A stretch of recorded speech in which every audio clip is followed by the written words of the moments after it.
ఈ ఏడాది సంక్రాంతి బాక్సాఫీస్ దగ్గర మంచి కళను తీసుకురావడమే కాకుండా తెలుగు ప్రేక్షకులకు పసందైన వినోద భోజనం తిన్నట్టుగా ఫీల్ అయ్యారు. దీనికి కారణం మెగాస్టార్ చిరంజీవి చాలా ఏళ్ల తర్వాత నటించిన ఖైదీ నంబర్ 150, నరసింహ బాలయ్య 100వ చిత్రం అయిన గౌతమీపుత్ర శాతకర్ణి, యంగ్ హీరో శర్వానంద్ నటించిన ఫ్యామిలీ ఎంటర్టైనర్ శతమానం భవతి. ఈ 3 చిత్రాలు కూడా హిట్ టాకుతో ఇంకా కూడా దూసుకుపోతున్నాయి. అయితే వీటిల్లో ఇప్పటి వరకు చిరు సినిమాకే ఎక్కువ వసూళ్లు వచ్చాయి. కానీ సంక్రాంతి విన్నర్ అనేది మాత్రం ఇంతవరకు ఎవరనేది మాత్రం ఎవ్వరూ తేల్చలేకపోయారు. నిర్మాత తమ్మారెడ్డి భరద్వాజ మాత్రం తన ఒపీనియన్ను కుండబద్దలు కొట్టేశాడు.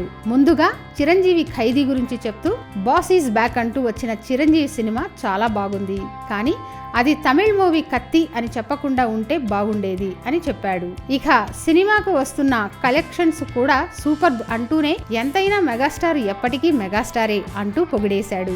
ఇక బాలయ్య శాతకర్ణి గురించి మాట్లాడుతూ, శాతకర్ణి ట్రైలర్ చూసా, భలే ఉంది అనిపించింది. సినిమా హిట్ అనుకున్నాను, కానీ సూపర్ హిట్ అవుతుందని ఊహించలేదు. ఇక బాలయ్య నటన, క్రిష్ డైరెక్షన్ తో పాటు సాయి మాధవ్ మాటలు చూసి తెలుగు సినిమా స్థాయి పెరిగిపోయింది అనిపించింది అన్నాడు. ముందుగా అనుకున్న చిరు బాలయ్య సినిమాలు 100 కోట్ల క్లబ్ను టచ్ చేయడం పట్ల చాలా ఆనందంగా ఉందని, ఇద్దరికీ కూడా బెస్ట్ విషెస్ అందించాడు.